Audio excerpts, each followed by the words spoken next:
नमस्कार, जय Hind. Ice Hindi channel से मैं हूं प्रदीप, आपका बहुत बहुत स्वागत करता हूं। दोस्तों, 66 बीपीएससी प्रीलिम्स के लिए ये फुल लेंथ टेस्ट है और इस वीडियो में हम इस टेस्ट से रिलेटेड सभी क्वेश्चंस पर डिटेल में बात करेंगे। चलिए शुरू करते हैं। इसमें पहला क्वेश्चन है, दृष्टि दोष मायोपिया वाला व्यक्ति देख सकता है। मायोपिया का मतलब क्या होता है, क्वेश्चन ध्यान से पढ़िएगा। दृष्टि दोष मायोपिया, मायोपिया क्या है, एक प्रकार का दृष्टि दोष है। जिस भी व्यक्ति को ये दृष्टि दोष होता है वह व्यक्ति देख सकता है। ठीक है, तो मायोपिया का मतलब होता है निकट दृष्टि दोष। मायोपिया का क्या मतलब होता है, निकट दृष्टि दोष। जिस भी व्यक्ति को निकट दृष्टि दोष होता है वह निकट की वस्तुओं को तो देख लेता है लेकिन दूर की वस्तुओं को नहीं देख पाता। क्लियर, समझिएगा। ठीक है, कंफ्यूज मत होइएगा कि निकट दृष्टि दोष है तो वो दूर की वस्तु देख लेगा लेकिन निकट की नहीं देख पाएगा। जी नहीं, उल्टा होता है।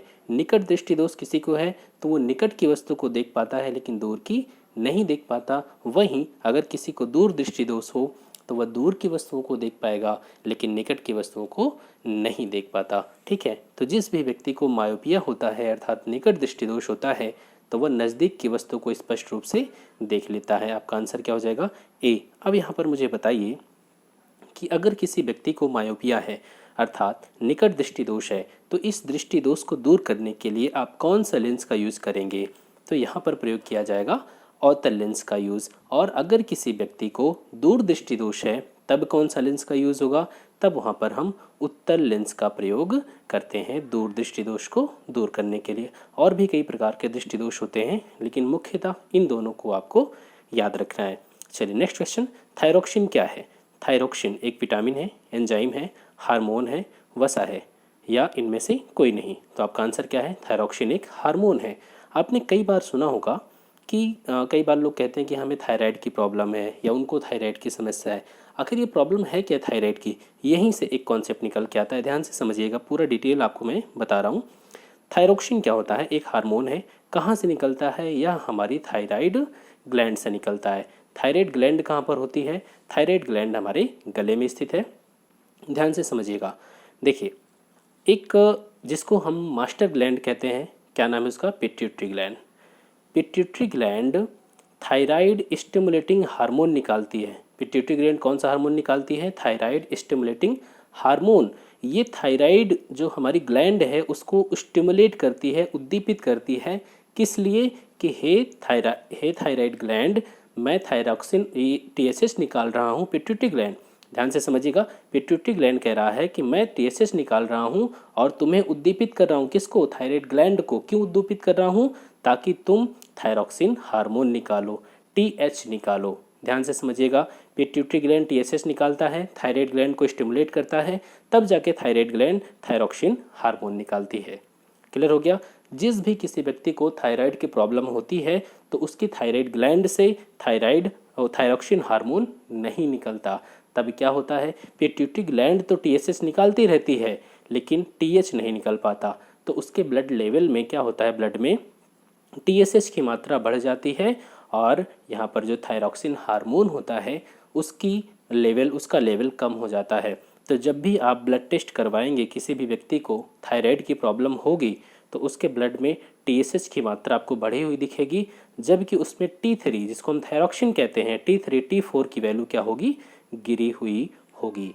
तब आप समझ जाएंगे कि उस व्यक्ति को थायराइड की समस्या है और थायराइड की समस्या को हम हाइपोथायराइडिज्म बोलते हैं। ये जो हमने प्रॉब्लम देखी जहाँ पर थायरोक्सिन की मात्रा कम हो जाती है, अगर यही थायरोक्सिन की मात्रा बढ़ जाए तो इसे हम हाइपर थायराइडिज्म बोलेंगे। हाइपर, ठीक है, ज़्यादा, हाइपो का मतलब कम। क्लियर हो गया।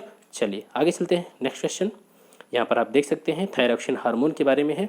यहाँ पर थायराइड ग्लैंड से इसका स्रावन सिक्रेशन होता है या हमारे शरीर में उपापचयी क्रियाओं को नियंत्रित करता है। याद रखिएगा कि जिसके शरीर में थायराइड की प्रॉब्लम होती है तो उसे अलग से एक टैबलेट के फॉर्म में, खाली पेट सुबह टैबलेट छोटी सी होती है उसे खाना पड़ता है। हार्मोन ही होता है वो टैबलेट फॉर्म में।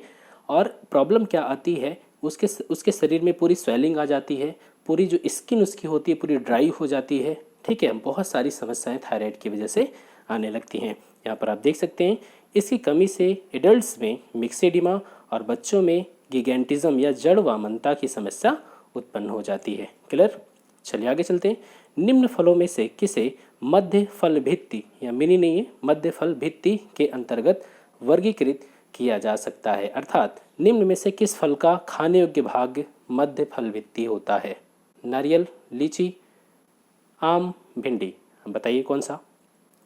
तो यहाँ पर आपका आंसर क्या है? आम। आम का जो खाने योग्य भाग होता है उसे हम क्या बोलते हैं? मध्य फल भित्ति। बाकी आप यहाँ पर देख सकते हैं जो नारियल का खाने योग्य भाग होता है वो भ्रूणपोष होता है, और जो लीची का खाने योग्य भाग होता है उसे हम एरिल बोलते हैं। क्या बोलते हैं? एरिल। यहाँ पर सरिल लिखा है, थोड़ा टाइपिंग मिस्टेक है, उस पर मत जाइएगा, ठीक है जी। यहाँ पर जो लीची का खाने योग्य भाग वो एरिल होता है, और आम का खाने योग्य भाग मध्य फल भित्ति होता है। क्लियर हो गया? और एक चीज़ बता दूं कि आम सत्य फल है या असत्य?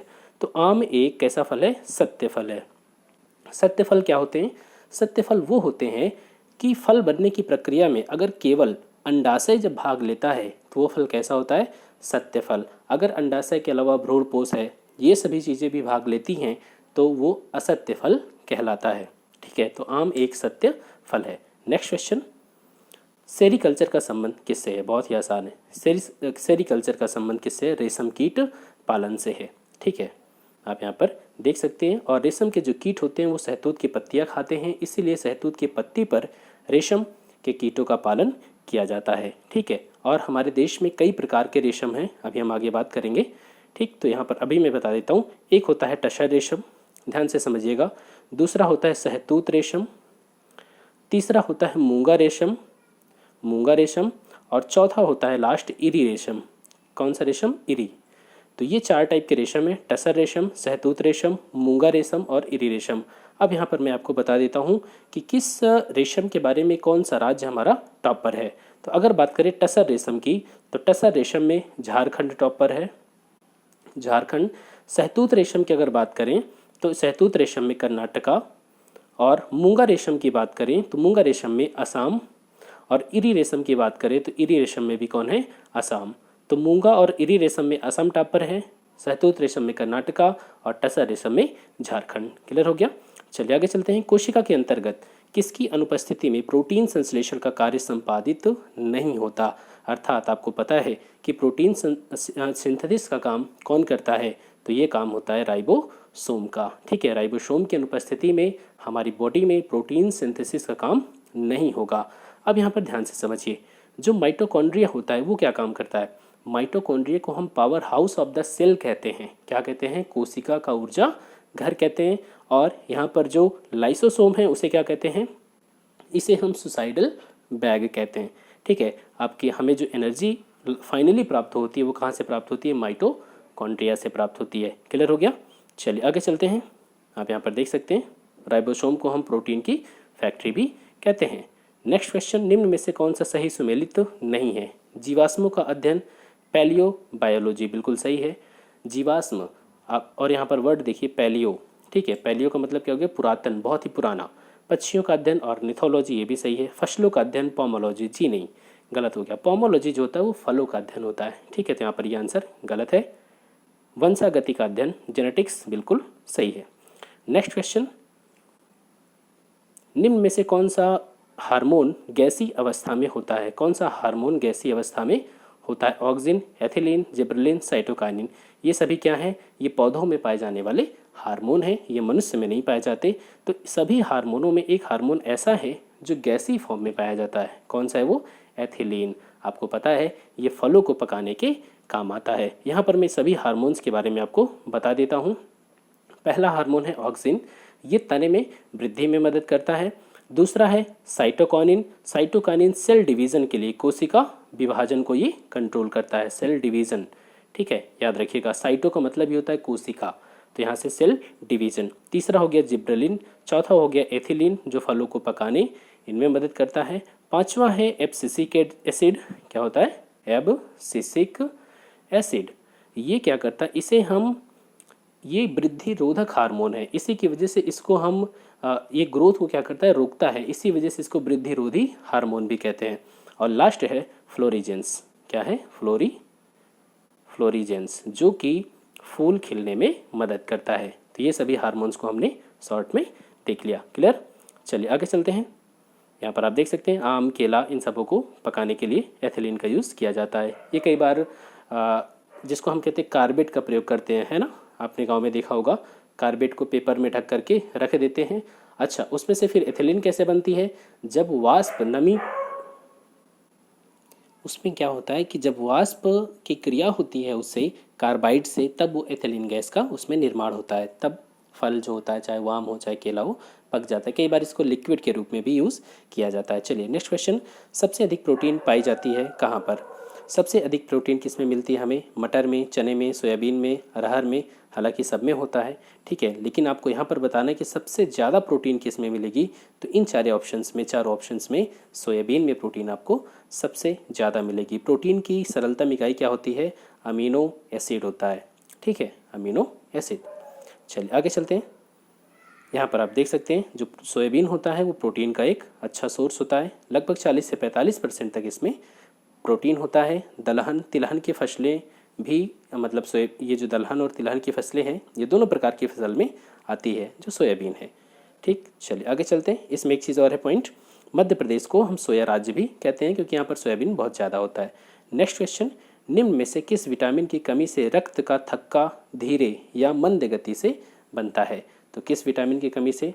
तो बहुत ही आसान है, इसका कारण है विटामिन के। जिसके भी शरीर में विटामिन के की कमी होगी, उसका अगर उसे कहीं चोट लग जाएगी तो वो ब्लड जल्दी से क्लॉट नहीं होगा और वो ब्लड बहता रहेगा। इससे रक्त की कमी हो सकती है उस व्यक्ति के शरीर में। अब यहाँ से आप बता दीजिए, विटामिन ए की खोज किसने किया? मैकुलन ने किया। विटामिन बी की खोज किसने किया? मैकुलन ने इसकी भी खोज किया। विटामिन सी की खोज किसने किया? होलकट ने किया। और विटामिन डी की खोज किसने किया? हॉपकिंस ने किया। क्लियर हो गया? ठीक है। और यहाँ पर बताइए, विटामिन ए का रासायनिक नाम क्या है? विटामिन ए का रासायनिक नाम रेटिनॉल है। विटामिन बी तो कई हैं, B1, B2, B3, ठीक है। विटामिन डी का calciferol, vitamin C ascorbic acid, और विटामिन के का रासायनिक नाम क्या होता है? फिनोक्यूलोन, ठीक है, आप यहाँ पर देख सकते हैं फिनोक्यूलोन। क्लियर? और यहाँ विटामिन के जो होता है इसका सोर्स क्या होता है? टमाटर है, हरी सब्जियाँ हैं, दूध है, इन सभी चीज़ों में मिलता है। नेक्स्ट क्वेश्चन, प्रकाश ऊर्जा का रासायनिक ऊर्जा में रूपांतरण निम्नवत होता है। प्रकाश ऊर्जा का रासायनिक ऊर्जा में रूपांतरण कैसे होता है? प्रकाश संश्लेषण के द्वारा। पौधे क्या करते हैं? पौधे वातावरण से CO2 लेते हैं, अपनी जड़ों के माध्यम से जल लेते हैं, उनकी पत्तियों में क्लोरोफिल होता है। क्या होता है? क्लोरोफिल। और ऊपर से लेते हैं प्रकाश, सूर्य का प्रकाश। ये कार्बन डाइऑक्साइड ऊर्जा के रूप में काम करता है और ये जो रासायनिक क्रिया करके ये प्रकाश ऊर्जा को रासायनिक ऊर्जा में कन्वर्ट करेंगे। क्या क्या बनाते हैं? C6H12O6 ग्लूकोज बनाते हैं, +6 ऑक्सीजन का छेड़ों का निर्माण करते हैं ऑक्सीजन के। क्लियर? तो यहाँ पर यह हो गया प्रकाश संश्लेषण की पूरी प्रक्रिया। नेक्स्ट क्वेश्चन, भारत का राष्ट्रपति बनने की आयु कितनी होती है? तो भारत का राष्ट्रपति बनने के लिए आपको कम से कम 35 साल का तो होना आवश्यक है, ठीक है। साथ ही लोकसभा का सदस्य बनने की भी योग्यता होनी चाहिए। बिहार में उर्दू भाषा का विकास किस शताब्दी में प्रारंभ हुआ? उर्दू भाषा का विकास भारत में 12वीं सदी से शुरुआत हुई। अच्छा, 12वीं सदी का मतलब क्या हुआ? ये हो गया 12वीं सदी का मतलब 1100 से 1199 तक, ठीक है। ये है 12वीं सदी। 1199 के बाद फिर 13वीं सदी लग जाएगी जिसको हम 1200 से शुरुआत करेंगे। क्लियर? जैसे कि आज 2020 चल रहा है तो ये है 21वीं सदी, इसको हम क्या बोलते हैं? 21वीं सदी। सदी वगैरह क्लियर है ना? ठीक है, चलिए आगे चलते हैं। हाँ, यहाँ पर आप एक चीज़ देख लीजिए, उर्दू को बिहार में द्वितीय राजभाषा का दर्जा कब दिया गया? 1984 में। इसके अलावा हिंदी बिहार की राजभाषा है, उर्दू भी बिहार की दूसरी राजभाषा है। निम्न में से किस जनपद के अंतर्गत सर्वाधिक जनघनत्व डेंसिटी पाई जाती है? कहाँ पर? शिवहर में। शिवहर का जो एरिया है वो बहुत छोटा है, एरिया छोटा होने की वजह से डेंसिटी क्या हो गई? बढ़ गई। क्लियर हो गया? चलिए आगे चलते हैं। यहाँ पर आप देख सकते हैं शिवहर में सबसे ज़्यादा जनघनत्व 1880 पाया जाता है, ठीक है। उसके बाद पटना में है और उसके बाद दरभंगा में। चलिए नेक्स्ट क्वेश्चन, निम्न में से न्यूनतम साक्षरता वाला जिला कौन सा है? सबसे कम साक्षरता कहाँ पर पाई जाती है? पूर्णिया जिले में, ठीक है। पूर्णिया जिले में सबसे कम साक्षरता पाई जाती है। नेक्स्ट क्वेश्चन, कुफरी किस फसल की किस्म है? कुफरी फसल है आलू की। किसकी फसल है? आलू की, ठीक है। यह एक प्रसिद्ध किस्म है आलू की और इसके जिसकी और भी प्रजातियां हैं जैसे कुफरी चिपसौना, कुफरी बादशाह, ये सभी आलू की फसल है। कुफरी की ये प्रजातियां हैं और कुफरी एक शिमला के पास एक जगह भी है। जया, पद्मा, पूसा, सुगंधा, ये प्रजातियाँ किस चीज़ की है? जया, पद्मा, पूसा, सुगंधा, ये सभी किसकी फसल है? ये सभी धान की फसल में आती हैं। आप यहाँ पर देख सकते हैं जया, पद्मा, पूसा, सुगंधा ये धान की प्रजातियाँ, जबकि अर्जुन, सोनालिका ये सभी गेहूं की प्रजातियाँ हैं। ठीक है, और यहाँ पर वरुणा जो है वो सरसों की प्रजाति है, और शक्तिमान 1 और 2 ये किसकी प्रजाति है? गन्ना की। नेक्स्ट क्वेश्चन, निम्न जनपदों में से कौन गोदावरी नदी के तट पर स्थित था? गोदावरी नदी के तट पर, अर्थात वो थोड़ा सा दक्षिण में चला जाता था। बाकी जो 16 महाजनपद हैं आपको उत्तर भारत में मिलेंगे, लेकिन एक महाजनपद जो है वो थोड़ा दक्षिण भारत में चला जाता है। कौन सा है वो? अस्मक। कौन सा जो महाजनपद है वो? अस्मक है। आपको पता है कि बौद्ध ग्रंथ और जैन ग्रंथ भगवती सूत्र, बौद्ध ग्रंथ अंगुत्तर निकाय, इन दोनों काव्यों में 16 महाजनपदों के बारे में उल्लेख मिलता है। ठीक है, चलिए आगे चलते हैं। निम्न में से कौन सी नदी असम और अरुणाचल प्रदेश के मध्य सीमा बनाती है? ध्यान से देखिएगा, असम और अरुणाचल यहाँ ख़त्म हो जाता है, और यहाँ पर असम जो है, असम की बाउंड्री ऐसे आती है। ठीक है, और इधर फिर भूटान आ जाता है। तो यहाँ पर ध्यान से देखिएगा, असम और अरुणाचल के बीच कौन सी नदी सीमा बनाती है? गंगा, संभव ही नहीं। तीस्ता बिल्कुल नहीं, क्योंकि सिक्किम से निकलती है, और पश्चिम बंगाल फिर बांग्लादेश में इंटर कर जाती है। संकोश, मानस, इनमें से 2 हो सकती है। तो कौन सी नदी हो सकती है? आप यहाँ ध्यान से देखिए, ये संकोश नदी है, और ये जो संकोश नदी है ये मानस की सहायक नदी है। मानस ऊपर से आती है और संकोश इसकी सहायक नदी है। और मानस किसकी सहायक नदी है? मानस है ब्रह्मपुत्र की सहायक नदी है। क्लियर? चलिए आगे चलते हैं। नेक्स्ट क्वेश्चन, अर्थशास्त्र में उल्लेखित 18 तीर्थों में से एक दुर्गपाल, जो यहाँ पर दुर्गपाल शब्द है वो किसको इंगित करता है? तो दुर्गपाल, दुर्ग का मतलब जो साम्राज्य की सुरक्षा के लिए दुर्गों का निर्माण होता था। ठीक है, उसके संरक्षक के लिए किसी को नियुक्त किया जाता था, वह व्यक्ति कहलाता था दुर्गपाल।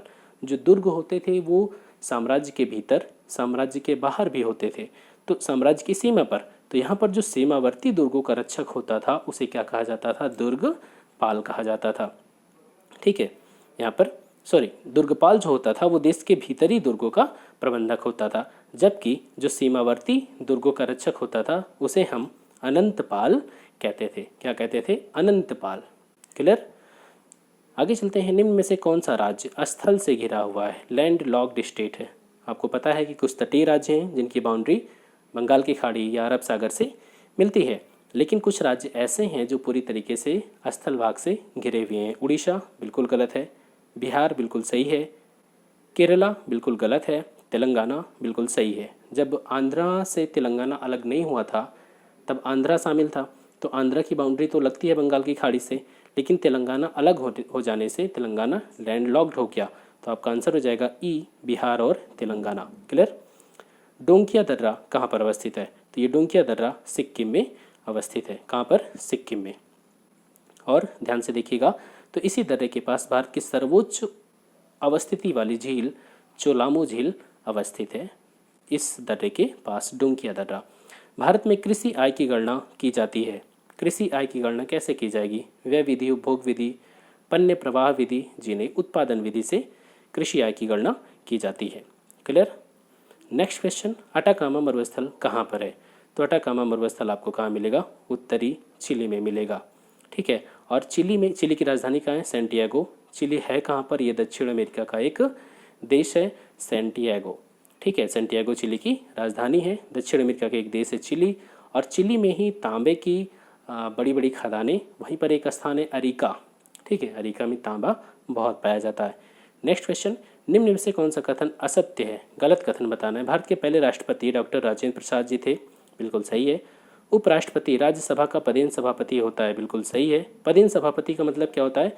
कि जो भी व्यक्ति उपराष्ट्रपति बनेगा वही राज्यसभा का सभापति माना जाएगा स्वतः। ठीक है, उसको नियुक्त करने की जरूरत नहीं है। राज्यसभा का कार्यकाल 5 वर्ष होता है। गलत हो गया भैया, राज्यसभा का कोई कार्यकाल नहीं होता, उसके सदस्यों का कार्यकाल होता है 6 साल। ठीक है, राष्ट्रपति को सलाह देने के लिए एक मंत्रिपरिषद होती है। सही है, यहाँ पर आपका आंसर, गलत आंसर क्या है? सी। नेक्स्ट क्वेश्चन, कावरत्ती और मिनिकॉय द्वीप समूह अवस्थित है। कावरत्ती और मिनिकॉय ये किसके द्वीप हैं? हमको पता है, ये लक्षद्वीप के हैं हिस्से। और लक्षद्वीप कहाँ पर है? तो ये हम जानते हैं अच्छे तरीके से, ये अरब सागर में मिलता है। तो ये हो गया अरब सागर। ग्राम पंचायतों का गठन किस अनुच्छेद में है? हाँ, यहाँ पर एक चीज़ और देख लीजिए कि जो लक्षद्वीप है वो एक प्रवाल द्वीप है जो कि अरब सागर में अवस्थित है। ग्राम पंचायतों का गठन डीपीएसपी में है, आर्टिकल 40 में। ठीक है, इसमें कहा गया ग्राम पंचायतों का गठन किया जाएगा। तो भारत में 73वें संविधान संशोधन के द्वारा ग्राम पंचायतों का गठन किया गया, त्रिस्तरीय व्यवस्था लागू की गई। आगे चलते हैं, सत्यशोधक समाज की स्थापना किसने किया? तो आप जानते हैं कि भारत में जो हमारा अस्पृश्य समाज रहा है, अस्पृश्य वर्ग रहा है, दलितों के उत्थान के लिए बहुत से लोगों ने काम किया, जिसमें एक प्रमुख नाम है ज्योतिबा फुले। इन्होंने सत्यशोधक समाज की स्थापना किया और कब किया? 1873 में। ठीक है, और इन्होंने गुलामगिरी नामक एक पुस्तक लिखा था। किसने? ज्योतिबा फुले ने। नेक्स्ट क्वेश्चन, हुमायूं नामा किसने लिखा? तो हुमायूं नामा लिखा गुलबदन बेगम ने। ये बाबर की पुत्री है वो गुलबदन बेगम, और बाबर का लड़का कौन? हुमायूं। तो ये हुमायूं की बहन हो गई, तो इसी ने हुमायूं नामा नामक किताब लिखा। किस अनुच्छेद को डॉक्टर भीमराव अंबेडकर ने संविधान की आत्मा और हृदय कहा था? बहुत ही आसान है, आर्टिकल 32। सब लोगों ने, किसी ने कहा मूल अधिकार है, किसी ने कहा प्रस्तावना है। तो हमारे बाबा साहब ने कहा कि आप कितने भी मूल अधिकार लोगों को दे दीजिए, लेकिन अगर मूल अधिकारों का संरक्षक नहीं बनाएंगे किसी को, मूल अधिकारों को की रक्षा करने वाला कोई नहीं होगा, तो पूरे मूल अधिकार खराब हैं। इसीलिए बाबा साहब ने कहा कि ये जो आर्टिकल 32 है, संवैधानिक उपचारों का अधिकार है, इस आर्टिकल में लोगों के मूल अधिकारों के उल्लंघन होने पे वो सुप्रीम कोर्ट जा सकते हैं। तो ये आर्टिकल संविधान की आत्मा है। ठीक है, आगे चलते हैं। चोल स्थापत्य कला को प्रदर्शित करने वाला बृहदेश्वर मंदिर कहाँ पर स्थित है? पहले इसे राजराजेश्वर मंदिर कहा जाता था। ठीक है, तो बृहदेश्वर मंदिर कहाँ पर है? तंजौर में है। इसका निर्माण किसने करवाया था? राजराज प्रथम ने करवाया था 1010 ईस्वी में। 2010 ईस्वी में इसे 1000 वर्ष हो गया इस मंदिर को बने हुए। क्लियर हो गया? चलिए आगे चलते हैं। और ये तंजौर कहाँ पर है? ये तमिलनाडु में है। नेक्स्ट क्वेश्चन, राज्य का डीपीएसपी किस देश के संविधान से लिया गया है? जो हमारे संविधान में राज्य की नीति के निर्देशक तत्व हैं, ये कहाँ से लिया गया? ये लिया गया आयरलैंड के संविधान से। और आयरलैंड के संविधान में से कहाँ से लिया गया? स्पेन के संविधान से। कहाँ से? स्पेन के संविधान से। ठीक है, आगे चलते हैं। निम्न में से किस तिथि को अंतर्राष्ट्रीय बाघ दिवस मनाया जाता है? तो 29 जुलाई को मनाया जाता है। भारत में कितने बाघ हैं इस समय? 2967 बाघ हैं। ठीक है, लगभग दुनिया की कुल आबादी का 70% बाघ भारत में मिलते हैं। भारत का सर्वाधिक पूर्वी देशांतर क्या है? आपको पता है कि अक्षांश और देशांतर, अक्षांश रेखाएं उत्तर से दक्षिण खींची जाती हैं, देशांतर रेखाएं पूर्व से पश्चिम खींची जाती हैं, या पश्चिम से पूर्व, कुछ भी कह लीजिए। ठीक है, लेकिन ध्यान रखिएगा, मापने की जब बात आएगी तो अक्षांश को हम ईस्ट वेस्ट मापते हैं और देशांतर को हम नॉर्थ और साउथ मापते हैं। ठीक है, अब यहाँ पर देशांतर को हम यहाँ पर पश्चिम पूर्व मापते हैं और अक्षांश को उत्तरी और दक्षिणी, जैसे 23.5 डिग्री उत्तरी अक्षांश, 23.5 डिग्री दक्षिणी अक्षांश। क्लियर? तो अब यहाँ पर ध्यान से देखिए, किसी भी जगह की हमें लोकेशन बतानी होती है, तो अगर हम उसका अक्षांश और देशांतर दोनों बता दें, तो जहाँ पर भी वो पॉइंट कट कर रहा होगा वही उसकी लोकेशन होगी। तो भारत किसी भी क्षेत्र का विस्तार हम कैसे पता करते हैं? देशांतर और अक्षांश से पता करते हैं। जैसे भारत है, ध्यान से देखिएगा, यहाँ पर नॉर्थ ईस्ट मान लीजिए, तो ये हो गया, ये लाइन क्या है? देशांतर है। तो एक इसका विस्तार होगा, ये हो गई पूर्वी देशांतर, ये हो गई पश्चिमी देशांतर। तो कहाँ से कहाँ तक शुरुआत होती है? तो आपको पता है जो भारत का देशांतरी विस्तार है वो 68 डिग्री 7 मिनट से 97 डिग्री 25 मिनट है। आपसे पूछा गया है कि सर्वाधिक पूर्वी देशांतर कौन सा है, तो ये हो गया 97 डिग्री 25 मिनट। क्लियर? आगे चलते हैं। जल में वायु का बुलबुला किस तरीके का व्यवहार करता है? जल में वायु का जो बुलबुला होता है वो अवतल लेंस की तरह कार्य करता है। क्यों? इसके पीछे रीज़न क्या है? क्योंकि जो पानी का अपवर्तनांक होता है वो वायु से अधिक होता है। ठीक है, इसीलिए जब जो बुलबुला होता है जल में डूबा हुआ होता है तो उसकी प्रकृति क्या होती है? बदल जाती है। नेक्स्ट क्वेश्चन, आग को बुझाने की वाली कौन सी गैस है? आग को बुझाने में कौन सी गैस काम आती है? ध्यान से देखिएगा, आग को बुझाने के लिए कार्बन डाइऑक्साइड यूज़ की जाती है। ऑक्सीजन जलने में मदद करती है और कार्बन डाइऑक्साइड आग को बुझाने में मदद करती है। आपने देखा होगा कोचिंग संस्थानों में पेट्रोल पंप पे एक डिब्बे में या मेट्रो में एक लोहे के टैंक में जो अग्नि शमन यंत्र के रूप में वहाँ पर लगा रहता है, कभी भी आग लगती है तो उससे बुझाया जाता है। आखिर उसमें ऐसी क्या चीज़ होती है जिसकी वजह से आग बुझ जाता है? उसमें ध्यान से समझिएगा, उसमें होता है सोडियम बाइकार्बोनेट यानी HCO3, और उसमें होता है सल्फ्यूरिक अम्ल H2SO4। ये क्रिया करके क्या बनाता है? Na2SO4 plus 3CO2। ध्यान से देखिएगा, 3CO2 बनाया ना कार्बन डाइऑक्साइड, और यही कार्बन डाइऑक्साइड उसको बुझाने में, आग को बुझाने में काम आता है। आगे चलते हैं। एक भू स्थिर उपग्रह का काल होता है, भू माने पृथ्वी, और स्थिर, ध्यान से समझिएगा, कभी भूलेंगे नहीं आप। भू स्थिर उपग्रह का काल कितना होता है? 24 घंटे। कैसे? देखिए, मान लीजिए आप एक ट्रेन से जा रहे हैं, खिड़की से आप देख रहे हैं, इधर भी एक ट्रेन जा रही है सेम स्पीड से। स्पीड कितनी है? दोनों की सेम स्पीड है। अब यहाँ पर वो रेल वाला फॉर्मूला नहीं लगना, ठीक है, समझने वाली बात है बस। दोनों सेम स्पीड से जा रहे हैं तो आपको क्या लगेगा? अगर आपको बाहर की चीज़ें ना दिखाई देती हो, ट्रेन के उस पार की, या तो आपको महसूस होगा कि दोनों ट्रेनें रुकी हुई हैं, चल नहीं रही हैं, मतलब कि वो स्थिर हैं। इसी तरीके से जब एक उपग्रह, ध्यान रखिएगा, जो भी उपग्रह विषुवत रेखा के जस्ट ऊपर होता है और पृथ्वी किस डायरेक्शन में घूमती है? पश्चिम से पूर्व। पश्चिम से पूर्व अपने अक्ष पर वो रोटेट करती है, तो ये जो भूस्थिर उपग्रह होता है ये भी पूरब से पश्चिम से पूरब घूमता है, और पृथ्वी जितने टाइम में अपने अक्ष पे घूमती है ये भी उतने ही टाइम में पृथ्वी का चक्कर लगाता है। कहने का मतलब एक साथ चलते हैं दोनों। तो आप जब भी देखोगे उसको पृथ्वी से तो वो लगेगा कि वो तो वहीं पर है, क्योंकि दोनों ही साथ साथ चल रहे हैं। इसको ऐसे समझ लीजिए, आप इधर जा रहे हैं एक ट्रेन में और आपका दोस्त भी सेम स्पीड से चल रहे हैं, तो जब भी आप इसको देखोगे तो आपको लगेगा ये तो मेरे सामने ही खड़ा है, मतलब आग की सापेक्ष ये क्या है? स्थिर है। तो इसी तरीके से जब कोई उपग्रह पृथ्वी के सापेक्ष स्थिर हो जाता है, जब भी आप उसे पृथ्वी से देखिए तो वह एक ही जगह नजर आता है, तो उसे हम क्या कहते हैं? भू स्थिर उपग्रह। क्लियर हो गया? और यह मुख्यतः 35,786 किलोमीटर की ऊंचाई पर स्थित होता है। ठीक है, इसका परिक्रमण काल कितना होगा? 24 घंटे, क्योंकि पृथ्वी 24 घंटे पर अपने अक्ष पे घूम जाती है, तो इसको भी तो 24 घंटे में पृथ्वी का चक्कर लगाना पड़ेगा, तभी तो इक्वल दिखाई देगा हमें। हम जब भी देखेंगे उसे वो एक ही जगह पे दिखाई दे। ठीक है, आगे चलते हैं। मालदीव और मिनिकॉय द्वीप किसके द्वारा अलग किए जाते हैं? मालदीव और मिनिकॉय। मिनिकॉय लक्षद्वीप का एक द्वीप है जो कि नीचे है, बाकी लक्षद्वीप ऊपर, तो यहाँ पर, और नीचे मालदीव है। तो यहाँ पर जो 8 डिग्री चैनल है वो मालदीव और मिनिकॉय को अलग करती है, और 10 डिग्री चैनल अंडमान और निकोबार को।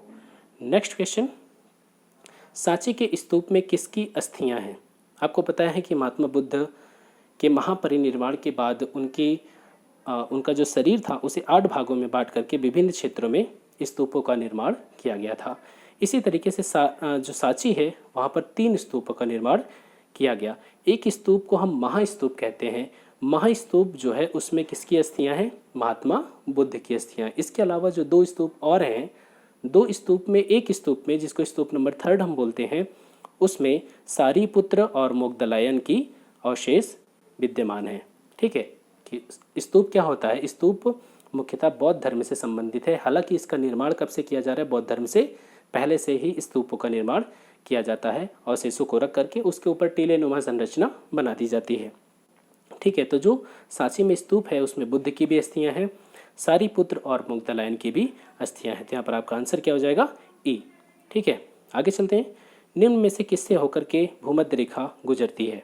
तो भूमध्य रेखा यहाँ पर ध्यान से देखें, जायरे और युगांडा दोनों देशों से होकर के गुजरती है। तो आपका आंसर क्या हो जाएगा? ई। नेक्स्ट क्वेश्चन, बुशमैन जनजाति पाई जाती है। बुशमैन जनजाति कहाँ पाई जाती है? तो ये पाई जाती है, ध्यान से देखिएगा, ये आपको कालाहारी के रेगिस्तानों में मिलती है। ठीक है, और कालाहारी जो रेगिस्तान है वो बोत्सवाना, नामीबिया, इन क्षेत्रों में विद्यमान है। आगे चलते, कर्ण वंश का संस्थापक कौन था? कर्ण वंश का संस्थापक एक ब्राह्मण वंश का था व्यक्ति, उसका नाम क्या था? वसुदेव। ठीक है, ध्यान से देखिएगा, अंतिम शुंग शासक देवभूमि की हत्या करके वसुदेव ने कर्ण वंश की स्थापना किया था। गांधी इरविन समझौता कब हुआ था? तो बहुत ही आसान है, गांधी इरविन समझौता 1931 में हुआ था। क्यों हुआ था? क्योंकि इसी दरमियान आपको पता है कि इस समय सविनय अवज्ञा आंदोलन छिड़ा हुआ है। पहला गोलमेज सम्मेलन हुआ, पहले गोलमेज सम्मेलन में कांग्रेस ने भाग नहीं लिया, वो गोलमेज सम्मेलन असफल हो गया। तब इरविन को लगा, जो उस समय वायसराय था, इरविन को लगा कि अगर कोई अगर इसमें कांग्रेस भाग नहीं लेती राउंड टेबल कॉन्फ्रेंस में तो इस कॉन्फ्रेंस का कोई मतलब नहीं है। तब जाकर के 1931 में गांधी के बीच और इरविन के बीच समझौता हुआ। इरविन ने कहा, गांधी जी आप सविनय विज्ञान आंदोलन स्थगित कर दीजिए और कांग्रेस की ओर से आप पार्टिसिपेट करिए राउंड टेबल कॉन्फ्रेंस में। तब गांधी जी गए। क्लियर। आगे चलते हैं। गुप्तकालीन सर्वश्रेष्ठ गणितज्ञ एवं ज्योतिषी आर्यभट्ट का जन्म कहाँ हुआ था? आर्यभट्ट कहाँ के निवासी थे? तो आर्यभट्ट पटना के निवासी थे और इनकी एक प्रसिद्ध पुस्तक है, उसका नाम क्या है? आर्यभट्टी। नेक्स्ट क्वेश्चन, सौरमंडल में क्षुद्र ग्रहों की अवस्थिति किन दो ग्रहों के साथ है, किन दो ग्रहों के बीच में है?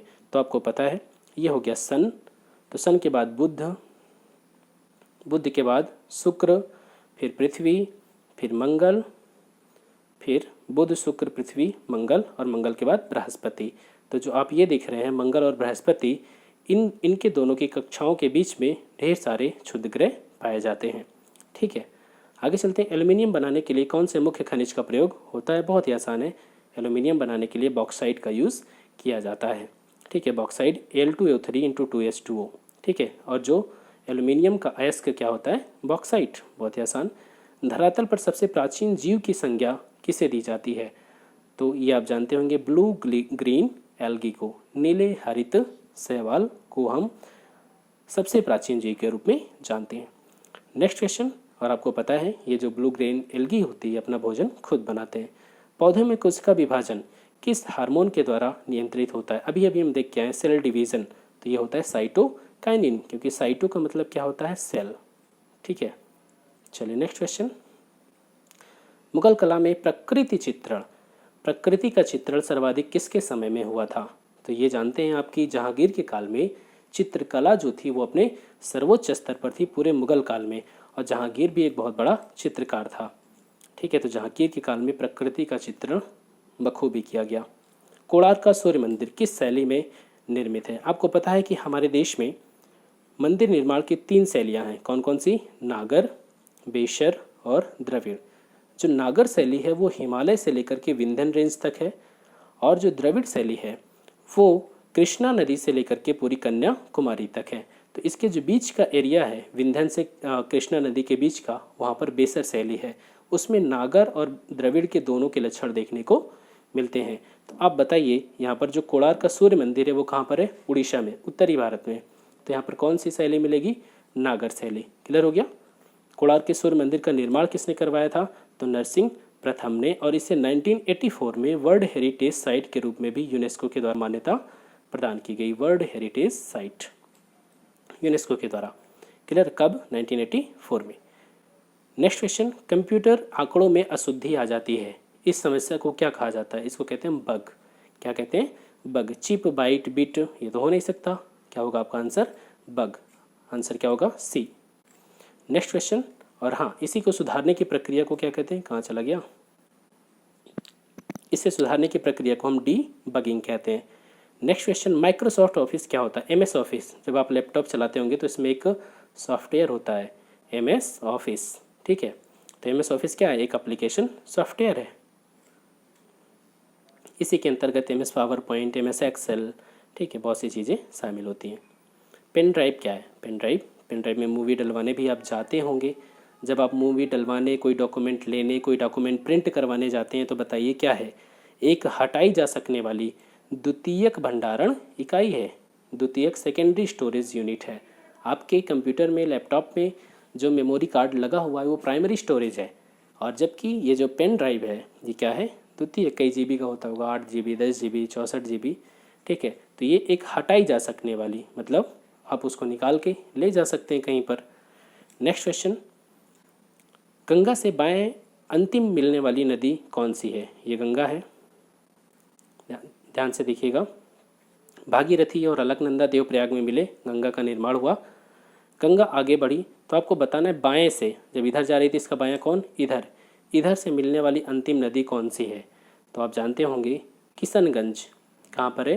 बिहार का सबसे इधर पूर्वी वाला जिला। वहाँ से एक नदी गुजरती है जिसका नाम है क्या? महानंदा। तो गंगा से बाएं अंतिम मिलने वाली नदी कौन सी है? महानंदा। ठीक है, ध्यान से देख लीजिए। गंगा की कुल लंबाई कितनी है? 2525 किलोमीटर। निम्न में से कौन सुमेलित नहीं है? सीरिया की राजधानी कहाँ पर है? दमिश्क सही है। ईरान की राजधानी तेहरान बिल्कुल सही है। अल्जीरिया की राजधानी अल्जियर्स बिल्कुल सही है। क्यूबा की राजधानी सैन जोस गलत हो गया, क्यूबा की राजधानी हवाना है। सैन जोस की राजधानी, ये सैन जोस किसकी राजधानी है? ये राजधानी आपको मिलेगी कोस्टा रिका की। ठीक है, कोस्टा रिका। आगे चलते हैं। भटनागर पुरस्कार, शांति स्वरूप भटनागर पुरस्कार किस क्षेत्र में दिया जाता है? शांति स्वरूप भटनागर पुरस्कार विज्ञान के क्षेत्र में दिया जाता है। ये कौन है शांति स्वरूप भटनागर? इनका जन्म जो है वर्तमान पाकिस्तान में हुआ था और इन्हें हम भारत में फादर ऑफ रिसर्च लैब्स कहा जाता है। ठीक है, भारत में इन्हें हम फादर ऑफ रिसर्च लेबोरेटरीज, ठीक है, इसको हम अनुसंधान प्रयोगशालाओं के पिता के रूप में हम शांति स्वरूप भटनागर जी को जानते हैं। और ये जो पुरस्कार है वो CSIR के द्वारा दिया जाता है। ठीक है, CSIR के द्वारा दिया जाता है। Next question. और हाँ, एक चीज़ और याद रखिएगा, UGC के पहले चेयरमैन कौन थे? शांति स्वरूप भटनागर जी थे। नेक्स्ट क्वेश्चन, जयप्रकाश जयंती कब मनाई जाती है? जयप्रकाश नारायण जयंती कब मनाई जाती है? 11 अक्टूबर को। ठीक है, पास्कल किसकी इकाई है? तो पास्कल किसकी इकाई है? दाब की इकाई पास्कल में नापा जाता है। दाब का मतलब क्या होता है? दाब बराबर बल बटा क्षेत्रफल F/A। तो ध्यान से समझिएगा, बल का मात्रक क्या होता है? न्यूटन, और क्षेत्रफल का मात्रक मीटर स्क्वायर। तो इसको हम न्यूटन प्रति मीटर स्क्वायर बोलें या इसे ही हम पास्कल बोल सकते हैं। सिंधु सभ्यता से संबंधित नृत्य करती हुई महिला की मूर्ति बनी है। आपने देखा होगा एक कांसे की महिला की मूर्ति डांस करती हुई मिली थी और ये मूर्ति कहाँ से मिली? मोहनजोदड़ो से। ठीक है, कहाँ से? मोहनजोदड़ो। मोहनजोदड़ो कहाँ पर है? पाकिस्तान में, सिंधु नदी के किनारे। उलगुलान विद्रोह किससे जुड़ा हुआ है? उलगुलान विद्रोह का संबंध किससे? बिरसा मुंडा से है। बिरसा मुंडा विद्रोह कब हुआ? 1895 से 1900 के बीच में बिरसा मुंडा विद्रोह हुआ। ठीक है, क्यों हुआ? जमींदारी व्यवस्था में परिवर्तन किए जाने के खिलाफ बिरसा मुंडा के नेतृत्व में ये विद्रोह हुआ था। नेक्स्ट क्वेश्चन, भारत में राष्ट्रीय आय का आकलन किसके द्वारा किया जाता है? तो भारत में राष्ट्रीय आय का आकलन कौन करता है? CSO। हालांकि याद रखना, अब भारत में CSO और NSSO को मिला करके क्या कर दिया गया? एक नया संगठन बना दिया गया, NSO। यहाँ पर ध्यान से देखिएगा, central statistical organisation, national sample survey organisation, यहाँ पर ऑफिस होता है। तो इन दोनों को मर्ज करके NSO बना दिया गया। ठीक है, हालांकि अगर आपसे क्वेश्चन पूछा जाता है कि राष्ट्रीय आय का आकलन कौन करता है, तो आप बताएंगे केंद्रीय सांख्यिकी संगठन या आयोग करता है। आगे चलते हैं।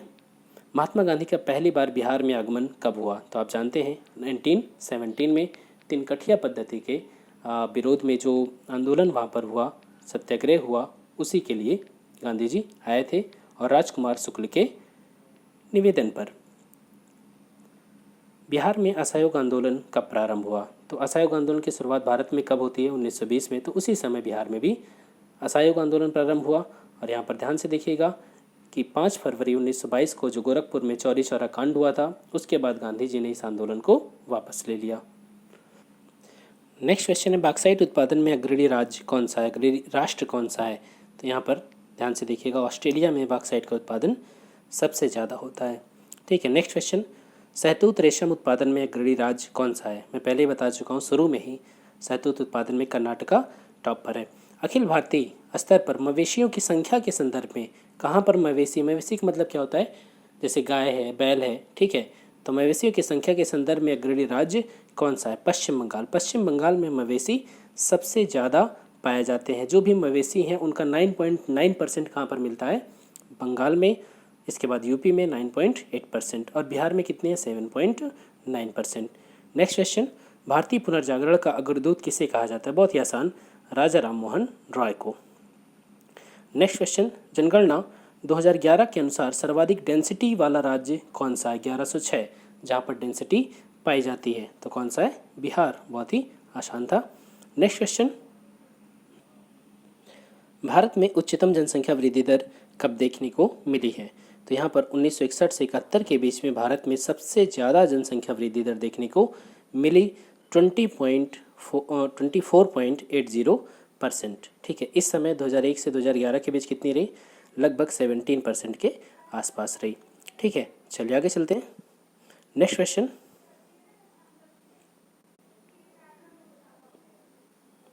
यहाँ पर कोसी नदी परियोजना बिहार के किस क्षेत्र में अवस्थित है?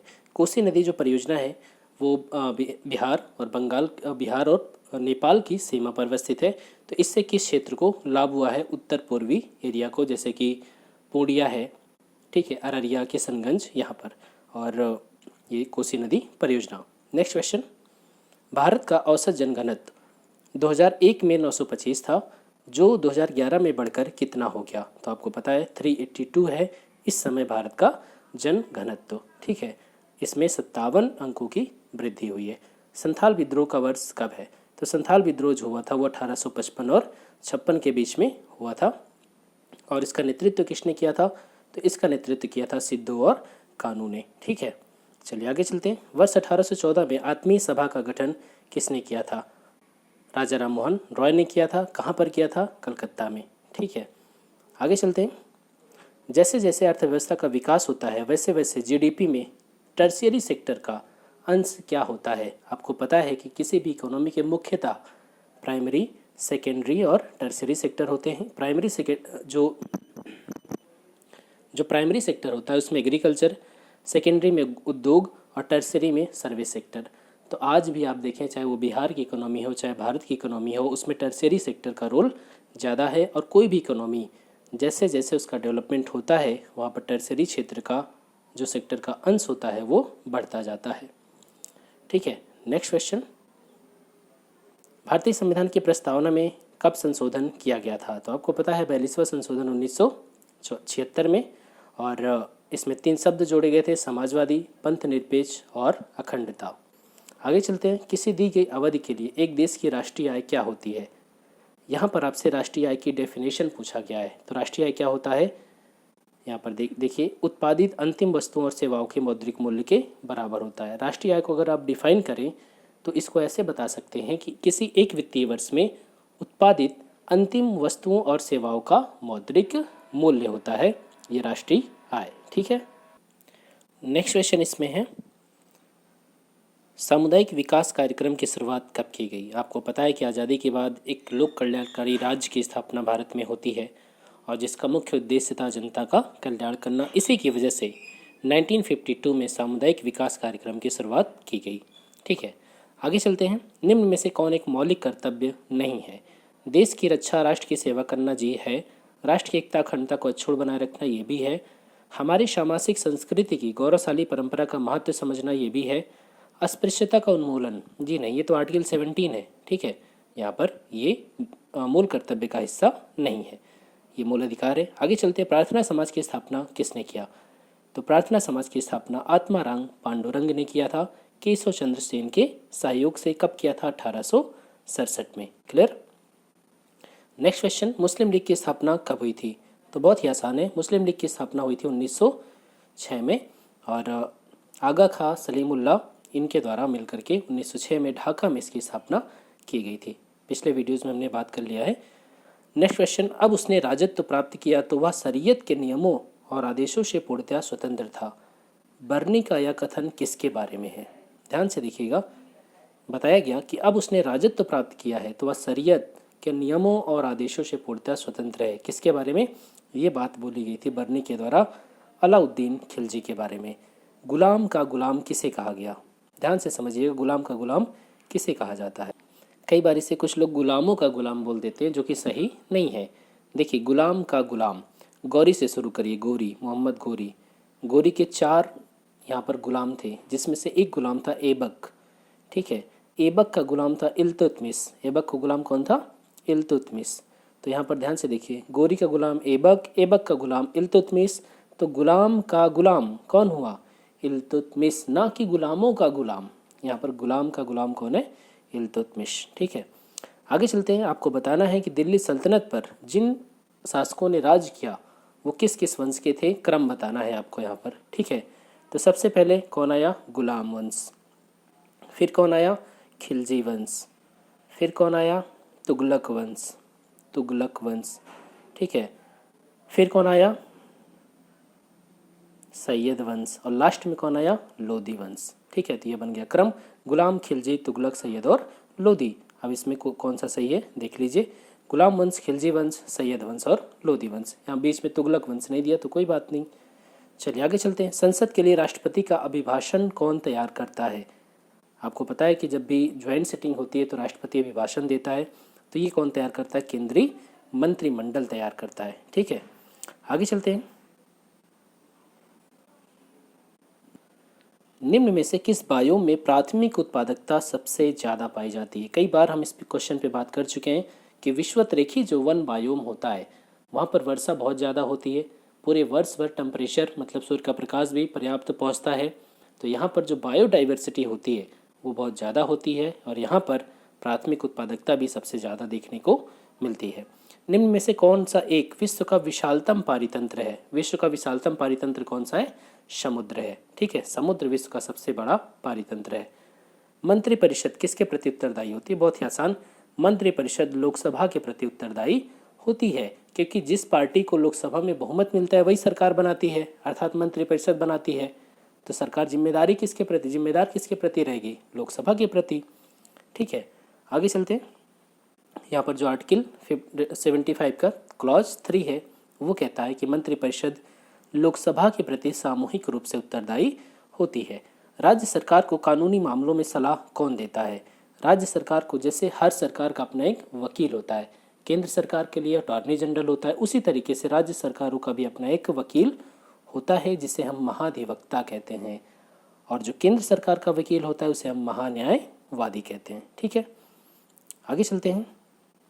ध्यान से देखिए, जो महाधिवक्ता होता है उसकी नियुक्ति कौन करता है? राज्यपाल करता है। कौन से आर्टिकल में इसका वर्णन किया गया महाधिवक्ता के बारे में? आर्टिकल 165 में। नेक्स्ट क्वेश्चन, जावर रामपुर अगोचा खनन क्षेत्र ये किस लिए फेमस है? तो ये जो जावर है रामपुर अगोचा क्षेत्र है ये सीसा जस्ता के लिए फेमस है। और ये जावर रामपुर अगोचा क्षेत्र है कहाँ पर? ये दोनों ही क्षेत्र राजस्थान में पाए जाते हैं। ठीक है, राजस्थान क्षेत्र में है जावर और रामपुर अगोचा। कौन सूफी संत महबूब ए इलाही के नाम से जाना जाता था? तो किसे कहते हैं महबूब ए इलाही? निजामुद्दीन औलिया को। किसे? शेख निजामुद्दीन औलिया। यहाँ पर प्रिंटिंग मिस्टेक है, उस पर मत जाइए। निजामुद्दीन औलिया को यहाँ पर महबूब ए इलाही के नाम से जाना जाता था। और याद रखिएगा, जो गयासुद्दीन तुगलक था, गयासुद्दीन तुगलक शेख निजामुद्दीन औलिया से बहुत नफरत करता था, और जब वो बंगाल अभियान से वापस आ रहा था तो निजामुद्दीन औलिया को एक संदेश भेजा कि मेरे दिल्ली आने से पहले दिल्ली छोड़ देना। तो निजामुद्दीन औलिया ने कहा कि अभी दिल्ली दूर है, और रास्ते में ही उसकी डेथ हो जाती है। किसकी? गयासुद्दीन तुगलक की। ठीक है, आगे चलते। गीता रहस्य किसने लिखा? तो आप बहुत जानते हैं इसको, बाल गंगाधर तिलक ने। जब बाल गंगाधर मांडले जेल में थे मार के, तब वहाँ पर इन्होंने इस किताब को लिखा था। नेक्स्ट क्वेश्चन, भारत छोड़ो आंदोलन किसकी प्रतिक्रिया में प्रारंभ किया गया? भारत छोड़ो आंदोलन की शुरुआत कब हुई? 1942 में। ये दौर कब का है? सेकेंड वर्ल्ड वार का दौर है।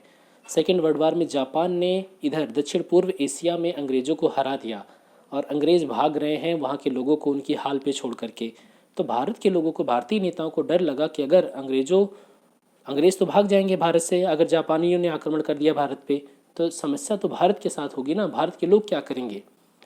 इस वजह से अब कहा गया कि अब भारत छोड़ो अंग्रेजों। ठीक है, यहीं से शुरुआत होती है भारत छोड़ो आंदोलन की। इसके पहले ध्यान से समझिएगा, ये जब जापान इधर दक्षिण पूर्व एशिया वाले इलाके में कब्जा जमा रहा था अपना, तो ब्रिटेन, अमेरिका, इन सबको लगा कि अगर ब्रिटेन भारत का समर्थन नहीं पाएगा तो भारत, जो ब्रिटेन है, यहाँ से हार जाएगा। इस वजह से ब्रिटेन की सरकार ने मिशन भेजा, एक अगस्त प्रस्ताव, फिर क्रिप्स मिशन, इन दोनों लोगों को भेजा कि आप जाइए भारत को मनाइए ताकि वो सेकेंड वर्ल्ड वार में ब्रिटेन का साथ दें। तो यहाँ पर ध्यान से देखिएगा, लेकिन कोई भी सक्सेसफुल नहीं हुआ। क्रिप्स प्रस्ताव और अगस्त प्रस्ताव आया था 1940, फिर क्रिप्स मिशन आया, तो ये सब कुछ फेल रहा। ठीक है, तो इसी के विरोध में क्या हुआ? भारत छोड़ो आंदोलन की शुरुआत की गई। आगे चलते हैं। प्रकाश की तीव्रता मापने के लिए किस उपकरण का प्रयोग किया जाता है? प्रकाश की तीव्रता, इसको मापने के लिए लक्स मीटर का यूज़ किया जाता है। एनीमोमीटर का यूज़ क्या किया जाता है? एनीमोमीटर होता है वायु की गति, वायु कितनी तेज चल रही है इसकी गति। अल्टीमीटर, अल्टीट्यूड से बना है। ठीक है, एल्टीट्यूड का मतलब ऊंचाई, वायुयान कितनी ऊंचाई पे उड़ रहा है इसके लिए। कैलोरीमीटर, कैलोरी नहीं बल्कि ये इससे क्या होता है, कैलोरीमीटर ये ऊष्मा की मात्रा मापी जाती है। ठीक है, और ध्यान से देखिए, वायु की गति के लिए तो एनीमोमीटर है, और वायु की दिशा को मापने के लिए विंड वेन होता है। क्या होता है? Wind vane. आगे चलते हैं, मोती की रासायनिक संरचना होती है। मोती की जो रासायनिक संरचना होती है वो कैल्शियम कार्बोनेट से बनी होती है। कैल्शियम कार्बोनेट 85% CaCO3, 2 से 4% जल, और जो 10% होता है वो कंचियोलोन पाया जाता है इसमें। नेक्स्ट क्वेश्चन, दूध में विद्यमान सैकेराइड है। कौन सा सैकेराइड दूध में पाया जाता है? लैक्टोज। क्या पाया जाता है? लैक्टोज। ठीक है, लैक्टोज क्या है? एक डाइसैकेराइड। आगे चलते हैं, एक स्वस्थ वयस्क मनुष्य में रक्त का कुल परिमाप कितना होता है? मतलब रक्त की मात्रा कुल कितनी होती है? 5 से 6 लीटर होती है। ठीक है, और रक्त का पीएच मान कितना होता है? 7.4 होता है, हल्का क्षारीय। नेक्स्ट क्वेश्चन, चट्टानों पर उगने वाले पादप क्या कहलाते हैं? चट्टानों पर उगने वाले पादप को हम शैलोद्भिद कहते हैं। शैलोद्भिद।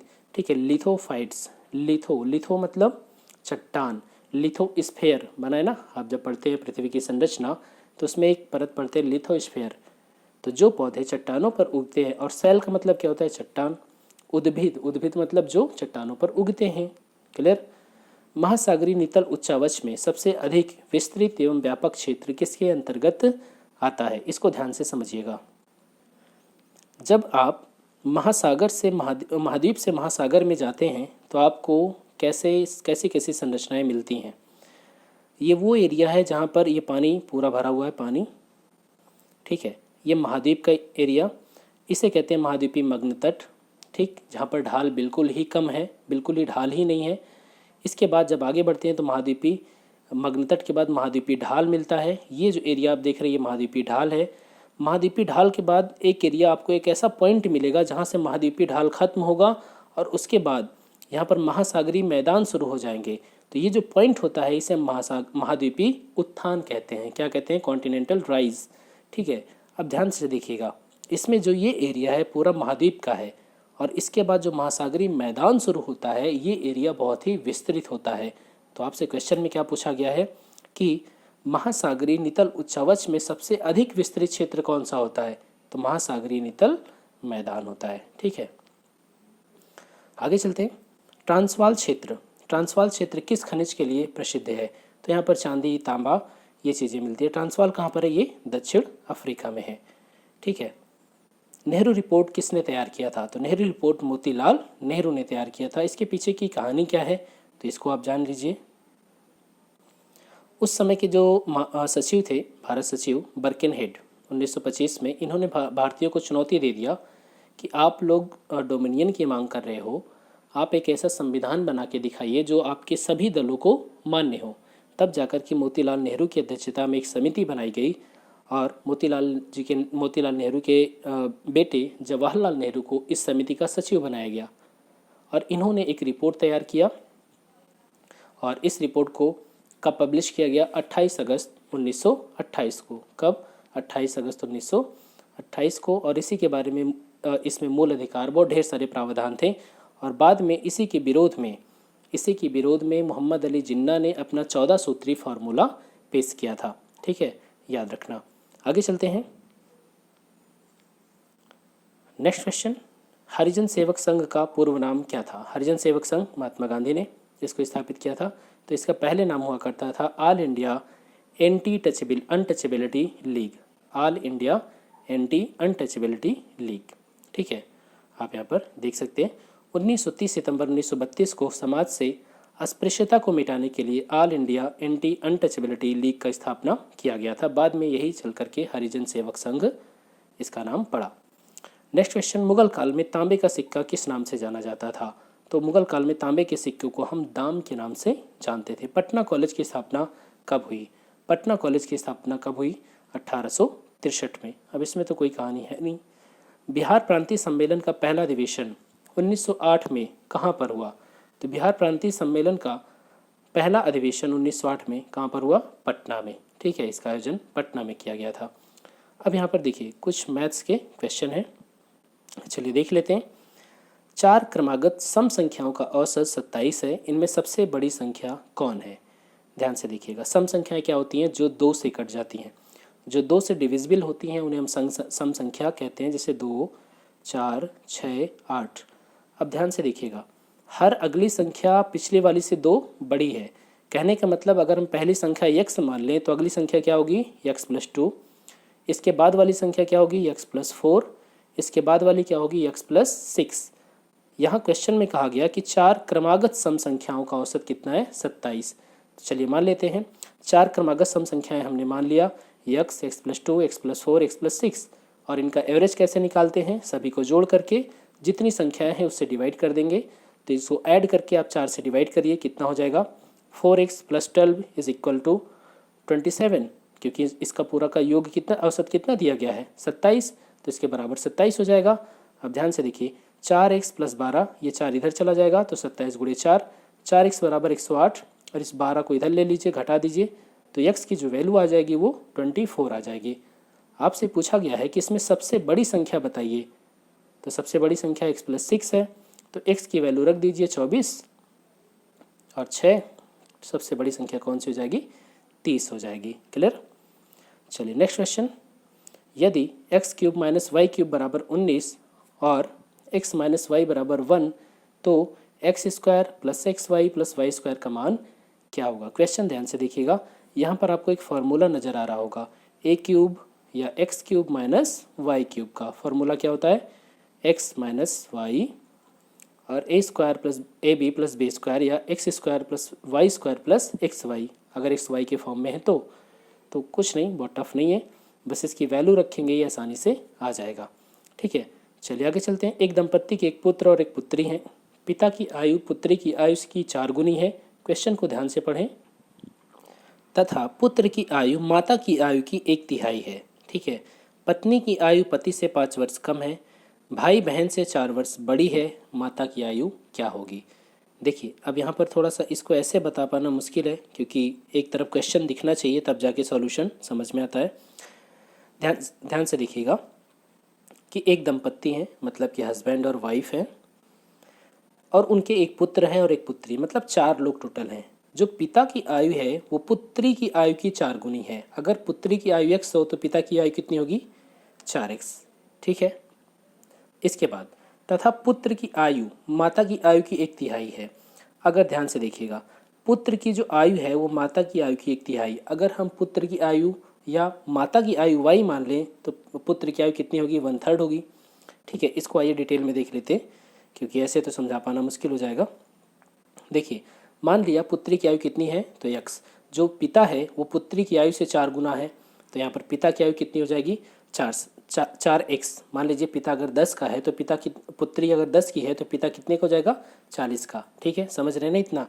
अब ध्यान से देखिएगा, जो पत्नी की आयु है, जो पत्नी की आयु है उसके पति से उसकी आयु कितनी है 5 साल कम है। ध्यान से देखिए, जो पत्नी की आयु है उसके पति की आयु से 5 साल कम है, तो पत्नी की आयु कितनी हो जाएगी 4x - 5। ध्यान से समझिएगा, पुत्र की आयु और माता की आयु में क्या रिलेशन है। जो पुत्र की आयु है उसकी माता की आयु का 1/3 है, तो 4x - 5 ये तो माता की आयु हो गई, इसका 1/3 निकाल लीजिए। अब यहाँ पर देखिए भाई और जो दोनों बहन, भाई और बहन है, इनके बीच क्या रिलेशन बताया गया कि जो बहन है, जो भाई है वो अपनी बहन से 4 साल बड़ा है। ठीक है, भाई बहन से 4 साल बड़ा है, तो भाई की आयु कितनी हो गई 4x - 5 × 1/3, और जो बहन की आयु है, बहन की आयु हमने कितनी मानी थी x मानी थी, मतलब पुत्री, और 4 इसमें ऐड कर दिया। जब आप इसको सॉल्व करेंगे तो x की वैल्यू कितनी आ जाएगी 17। पूछा क्या गया है आपसे माता की आयु, तो माता की आयु 4x - 5, इसकी वैल्यू रखेंगे 17 चौको 68 -5, 5 घटाएंगे 0.5 नहीं है। ठीक है, यहाँ पर आपका आ जाएगा 63 ईयर्स। क्लियर। चलिए आगे चलते हैं। यहाँ पर देखिए 2 की पावर 2x + 4, ये ऐसे लिखा हुआ है 2 की पावर 2x + 4 बराबर 16 की पावर x। यहाँ पर क्या होता है कि हम घात मैच कराने के इससे तुलना करके इसको सॉल्व करते हैं। क्या करेंगे, यहाँ पर आधार देखिए, आधार 2 है, तो 16 को भी तो हम आधार चेंज कर सकते हैं, इसको 2 के फॉर्म में लिख लेंगे और आधार मैच करवा लेंगे। तो यहाँ पर आप देख सकते हैं 2 की पावर 2x + 4 बराबर 16 को हम 2 की पावर 4 लिख सकते हैं और इसके पूरे के पावर x कर दे रहे हैं। बात तो वही है, 2 दूनी 4 दूनी 8 दूनी 16, तो यहाँ पर 4x ये हो गया और इधर 2x + 4 हो गया, तो कंपेयर कर लेंगे, चूँकि आधार आधार दोनों का सेम है। तो 2x + 4 = 4x। यहाँ से x की वैल्यू आप निकाल लीजिए, x की वैल्यू कितनी आ जाएगी 2। ठीक है, और आपसे पूछा क्या गया है x³ किसके बराबर होगा, तो x³ अगर x की वैल्यू 2 है तो x³ का मतलब 2 × 2 × 2, आपका x³ की वैल्यू कितनी हो जाएगी 8। ठीक है, यहाँ पर देखिए x³ + y³ बराबर 91 और xy बराबर 12, जहाँ पर x is greater than y। ध्यान से देखिए, ऐसी वैल्यू को चूज करिए जहाँ पर xy का जो वैल्यू हो वो 12 हो, जबकि x बड़ा होना चाहिए। तो ध्यान से देखिए 4 × 3 = 12, 4 × 3 = 12 होता है, x बड़ा भी है। और सोचिए 6 × 2 = 12, 6 × 2 = 12। लेकिन ध्यान से देखिए यहाँ पर ये जो वैल्यू आपने माना है, इस रूल को भी सेटिस्फाई करना चाहिए। x³ + y³ बराबर 91, अगर आप 6 मान लेंगे, 6 × 2 = 12, तो ये इसको सेटिस्फाई नहीं कर पाएगा, क्योंकि 6 छंगे 36 छंगे 216, ये 216 तो x³ ही पहुँच गया, जबकि टोटल तो 91 है। तो यहाँ पर ये वाली वैल्यू ठीक नहीं है। कौन सी वैल्यू आपकी सही है, 4 और 3। तो यहाँ पर देखिए x की वैल्यू 4 हो जाएगी और y की वैल्यू 3। पूछा क्या गया है, x - y का मान। x - y का मान घटा दीजिए, 4 में से 3 गया 1। बहुत ही आसान सा था, इतना डिटेल में जाने की ज़रूरत नहीं है। चलिए आगे चलते हैं। नेक्स्ट क्वेश्चन है, बाजार में चाय का मूल्य 200 रुपये किलो से बढ़ करके 250 रुपये किलो हो जाता है। कितना, 200 से बढ़ के 250 हो गया। एक गृहिणी को चाय का उपभोग कितने % कम कर देना चाहिए ताकि चाय पर जो व्यय है वो बिल्कुल ना बढ़े। ऐसे क्वेश्चन आते रहते हैं, तो इसका मैं एक शॉर्ट ट्रिक आपको बता देता हूँ। फॉर्मूला क्या है, R/R + या -100, ठीक है, × 100। अगर यहाँ पर रेट बढ़े तो प्लस रखिए, रेट कम हो जाए तो क्या करेंगे, माइनस रख देंगे। ठीक, ध्यान से देखिए यहाँ पर क्या हुआ, रेट बढ़ा हुआ है, कितने % बढ़ा, 200 से बढ़ के 250% हो गया। परसेंट निकालना आता है ना, कैसे निकालेंगे, कितना बढ़ा, 50 बढ़ा, किस पर बढ़ा, 200 पर बढ़ा। ठीक है, तो यहाँ पर इसको 100 से मल्टीप्लाई कर दीजिए, ये 2 हो गया, ये कितना आ गया 25%। टोटल जो रेट में चेंज हुआ वो 25% का चेंज हुआ। कहने का मतलब जो चाय का मूल्य है वो कितने % बढ़ गया, 25%।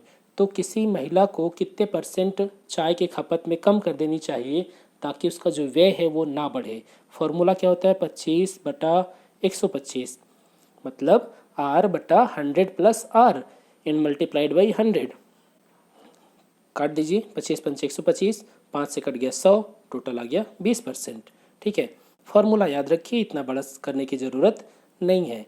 R/R ± 100 × 100। ठीक है, चलिए आगे चलते हैं। हाल ही में नोबेल पुरस्कारों की घोषणा की गई। साहित्य का नोबेल किसे दिया गया 2020 का? 2020 का जो साहित्य का नोबेल है वो लुईस ग्लुक को दिया गया। किसको? लुईस ग्लुक को दिया गया। शांति का नोबेल किसे दिया गया? शांति का नोबेल 2020 का दिया गया वर्ल्ड फूड प्रोग्राम को दिया गया। ये जो संस्था है वर्ल्ड फूड प्रोग्राम, दुनिया में भुखमरी को मिटाने के लिए काम करता है। ठीक है, विश्व कॉफ़ी सम्मेलन 2020 का आयोजन कहाँ किया गया? कॉफ़ी का सबसे बड़ा उत्पादक ब्राज़ील।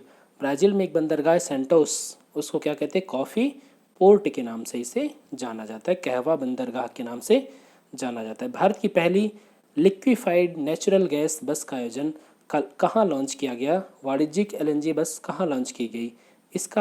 इसे लॉन्च किया गया कोच्चि, केरला में। LNG क्या होता है? Liquefied natural gas. देखिए ध्यान से समझिएगा, जो CNG होती है, CNG और LNG दोनों सेम होती हैं, बस हम इसको स्टोर करने के तरीके में दोनों के अंतर होता है। ये गैस के फॉर्म में है और ये किस फॉर्म में है? लिक्विड फॉर्म में है, बस सिर्फ इतना ही फ़र्क है। ठीक है, आगे चलते हैं। Next question, solar roof top plants. देखिए सरकार कोशिश कर रही है कि नवीकरणीय ऊर्जा को बढ़ावा दिया जाए। इस क्रम में सरकार ने बहुत सारे कार्यक्रमों को लॉन्च किया कि लोग अपने छतों पर जो सोलर पैनल है उसको लगाएं, उसके माध्यम से इलेक्ट्रिसिटी पैदा करें। तो यहाँ पर ध्यान से देखें तो सोलर रूफ टॉप प्लांट्स में प्रथम स्थान किस राज्य का है? सबसे ज़्यादा गुजरात में छतों पर प्लांट्स, ये जो सोलर पैनल हैं वो लगाए गए हैं। ठीक है, इसमें पहला स्थान किसका है? गुजरात का है। आगे चलते हैं, यहाँ पर देखें तो सूर्य गुजरात के नाम से गुजरात सरकार ने एक स्कीम भी चलाई है। नेक्स्ट क्वेश्चन, भारत ने 2022 तक कितने गीगावाट नवीकरणीय ऊर्जा क्षमता का लक्ष्य रखा है। कितने गीगावाट? 175। हालांकि इसे बढ़ा के 450 गीगावाट भी कर दिया गया है। कितना? 450। टारगेट कितने का है? 175 गीगावाट का। Next question, I got portal किस मंत्रालय ने शुरू किया? आई गॉट का मतलब क्या है? Integrated government online training.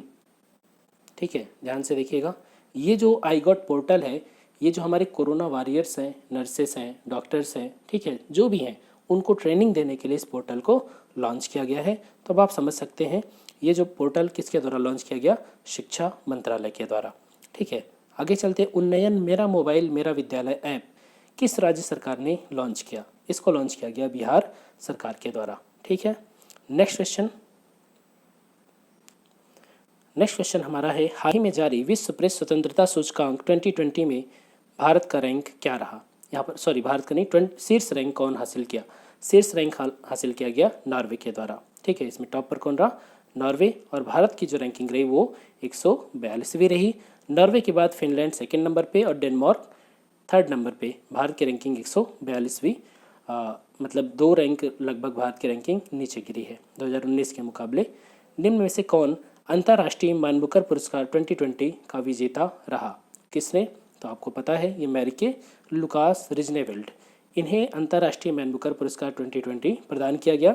और इनकी जो पुस्तक है द डिस्कम्फर्ट ऑफ इवनिंग। ठीक है, द डिस्कम्फर्ट ऑफ इवनिंग। हालांकि इसे ट्रांसलेट किया गया क्योंकि नीदरलैंड की थी तो इंग्लिश में नहीं लिखा था इसको। ठीक है, चलिए आगे चलते हैं।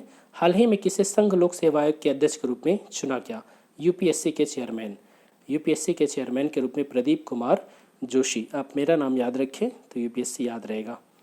आगे चलते हैं। हाल ही में शास्त्रीय गायक एवं पद्म विभूषण से सम्मानित पंडित जसराज का निधन हो गया। वो किस घराने से संबंधित थे? पंडित जसराज का जन्म हुआ था हरियाणा में, और हरियाणा में एक जिला है मेवात। तो वो किस घराने से संबंधित थे? मेवाती घराने से संबंधित थे। ठीक है, चलिए आगे चलते हैं। नेक्स्ट क्वेश्चन इसमें, हाल ही में किस फैंटेसी गेमिंग प्लेटफॉर्म ने IPL 2020 का टाइटल प्रायोजन अधिकार हासिल किया? मतलब कि स्पॉन्सर कौन कर रहा है इस बार IPL को? तो ड्रीम 11। अनअकैडमी सेकेंड नंबर पे आई थी, तो अनअकैडमी नहीं जीत पाई, लेकिन ड्रीम 11 बाजी मार गई। आगे चलते, हाल ही में किस क्रिकेटर को ICC हॉल ऑफ फेम में शामिल किया गया? तो ICC हॉल ऑफ फेम में किसे शामिल किया गया? आपका यहाँ पर देखिए, जैक कालिस और जहीर अब्बास। जैक कालिस और जहीर अब्बास दोनों को शामिल इसमें किया गया है। ठीक है, चलिए आगे चलते हैं। T20 वर्ल्ड कप 2021 का आयोजन कहाँ किया जाएगा? T20 वर्ल्ड कप जो पुरुषों का है वो भारत में इसका आयोजन 2021 में किया जाएगा। दुनिया के सबसे ऊंचे पियर ब्रिज का निर्माण किस राज्य में किया जा रहा है? ध्यान से देखिएगा, दुनिया के सबसे ऊंचे पियर ब्रिज का निर्माण किया जा रहा है मणिपुर में। मणिपुर की एक नदी है ईजाई नदी। कौन सी नदी? ईजाई। ठीक है, हाल ही में किस बैंक ने किसानों की साख आकलन के लिए उपग्रह के डेटा का इस्तेमाल करने की घोषणा किया? किस बैंक के द्वारा? ICICI बैंक के द्वारा। ICICI एक प्राइवेट बैंक है। ठीक है, next question, eat out to help out. Eat out to help out. हालांकि ध्यान से देखिएगा, ब्रिटेन ने कोरोना से निपटने के लिए फिर से लॉकडाउन लगा दिया। आज जब मैं इस वीडियो को रिकॉर्ड कर रहा हूँ 1 नवंबर को, तो अभी UK ने फिर से लॉकडाउन लगा दिया। इसके पहले उसने कहा था कि जो हमारे रेस्टोरेंट हैं, जो लोग चलाते हैं, वहाँ पर लोग अब खाना खाने नहीं जा रहे हैं। तो वहाँ की सरकार ने स्कीम लाया कि आप ईट आउट, बाहर खाइए, टू हेल्प आउट, लोगों को मदद करने के लिए आप बाहर खाना खाने जाइए। जो लोग बाहर खाना खाने जाते थे उनको कैशबैक, किस तरीके की सुविधा दी जाती थी। हालत ये हो गई कि वहाँ पर कोरोना के केसेस बहुत तेज़ी से बढ़ने लगे। तो ये जो योजना है ये किसके द्वारा लाई गई थी? यूनाइटेड किंगडम के द्वारा। हाल ही में माउंट सिनाबुंग ज्वालामुखी में पुनः उद्गार हुआ, यह किस देश में अवस्थित है? ये जो माउंट सिनाबुंग है ये कहाँ पर अवस्थित है? इंडोनेशिया में। हाल ही में नीति आयोग के द्वारा जारी निर्यात तत्परता सूचकांक 2020 रिपोर्ट जारी किया गया। इस रिपोर्ट के अनुसार कौन सा तटीय राज्य शीर्ष पर है? अर्थात वहाँ पर जो निर्यात के बारे में स्थितियाँ हैं वो बहुत ही बेहतर हैं। तो कौन सा राज्य इसमें टॉप पर रहा? तो अब इसमें गुजरात शीर्ष पर विद्यमान रहा। ठीक है, आगे चलते हैं। हाल ही में किस भारतीय को संयुक्त राष्ट्र military gender advocate of the year पुरस्कार से सम्मानित किया गया? मेजर सुमन गवानी। कौन सा अवार्ड है, किसके द्वारा दिया गया? ये दिया गया संयुक्त राष्ट्र के द्वारा। पुरस्कार का क्या नाम है? Military gender advocate of the year. ठीक है, मेजर सुमन गवानी को। ठीक है, नेक्स्ट क्वेश्चन। भारत सरकार ने किस मंदिर को 100% सोलराइजेशन का शुभारंभ किया है? किस मंदिर में? तो आप ध्यान से देखें, ये है कोणार्क के सूर्य मंदिर में। और कोणार्क के सूर्य मंदिर में और वहाँ पर जो उससे सटा हुआ शहर है, वहाँ पर भी पूरी तरीके से जो ऊर्जा होगी वो सोलर एनर्जी के द्वारा, अब वहाँ पर लाइट वाइट सारी व्यवस्था सोलर एनर्जी पे डिपेंड होगी। ठीक है, आगे चलते हैं। भारत के बाहर विश्व के पहले योग विश्वविद्यालय विवेकानंद योग विश्वविद्यालय का उद्घाटन कहाँ किया गया? तो इसका उद्घाटन किया गया लॉस एंजलिस, संयुक्त राज्य अमेरिका में। ठीक है, कोरोना वायरस को कंट्रोल करने के लिए तीव्र कार्य योजना मिशन जीरो किस राज्य ने लॉन्च किया? मिशन जीरो किस राज्य के द्वारा लॉन्च किया गया? महाराष्ट्र के द्वारा। हालांकि महाराष्ट्र में ही सबसे ज़्यादा केसेस और सबसे ज़्यादा मौत वहीं पर हुई है। थैंक्स मॉम वृक्षारोपण अभियान का संबंध किस राज्य से है? ये जो थैंक्स मॉम है, ये मध्य प्रदेश सरकार के द्वारा लॉन्च किया गया। मध्य प्रदेश में एक डायरेक्टरेट है, सामाजिक न्याय विकलांग कल्याण निदेशालय। ध्यान से समझिएगा, सामाजिक न्याय विकलांग कल्याण निदेशालय, उसी का जो प्रीमाइस है, परिसर है, उसी में पौधे लगाए जाएंगे।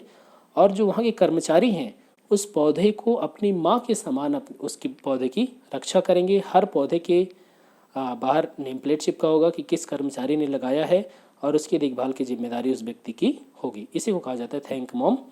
ये जो वृक्षारोपण अभियान है मध्य प्रदेश सरकार के द्वारा। ए सॉन्ग ऑफ इंडिया, ये किसका है? ये इसके लेखक कौन है? Ruskin bond. रस्किन बॉन्ड कोई विदेशी नाम नहीं है, ये भारतीय हैं। और इनका जो जन्म हुआ था वो आज़ादी के पहले हुआ था 1934 में। कहाँ पर? पंजाब में, तत्कालीन पंजाब में। बाद में जब पंजाब से कट के हिमाचल एक राज्य बना तो कसौली में इनका जन्म हुआ था। तो कसौली आज हिमाचल प्रदेश में है। ठीक है, रस्किन बॉन्ड। आप जब हाई स्कूल में रहे होंगे तो इनकी कुछ रचनाएं आपने पढ़ी होगी।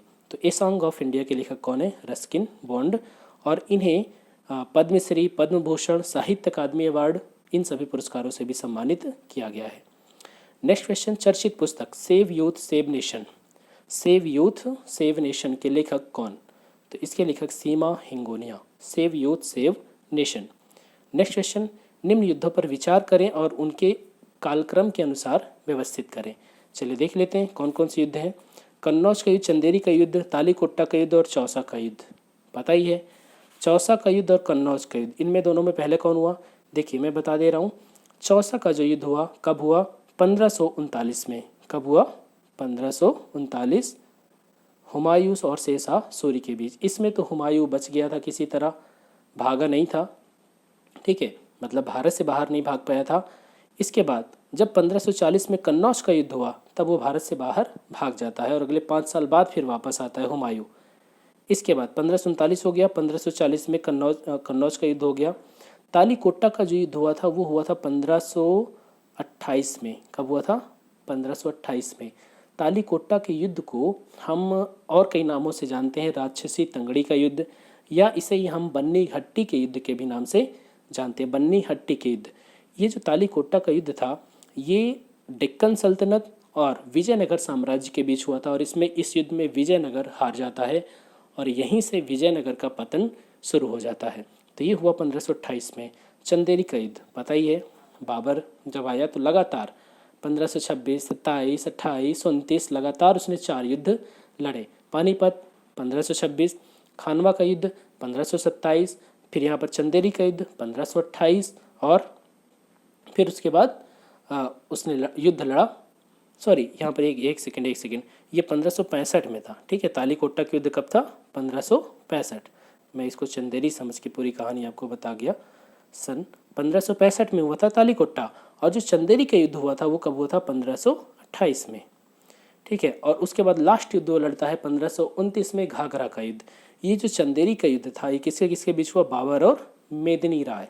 एक तरफ बाबर की सेना और दूसरी तरफ मेदिनी राय। मेदिनी राय इसमें हार जाता है और मेदिनी राय की 2 लड़कियां थीं, उनको दोनों को अपने उसके 4 बेटे थे, लेकिन उसने 2 बेटों एक बेटी को, जो मेदिनी की एक बेटी थी उसको हुमायूं के दे दिया बाबर ने, और दूसरी बेटी को कामरान को दे दिया। इसके अलावा अस्करी और हिंदाल 2 लड़के और थे। तो बाबर के 4 लड़के थे, 4 में से 2 को मेदिनी की दोनों बेटियों को दे दिया बाबर ने। ठीक है, यहाँ पर क्रम आपको पता हो गया। चौसा का युद्ध 1539, 1540 कन्नौज का युद्ध, तालीकोटा का युद्ध 1565 और चंदेरी का युद्ध 1528। जब हमें सन पता है तो क्रम लगाना कोई मुश्किल काम नहीं है।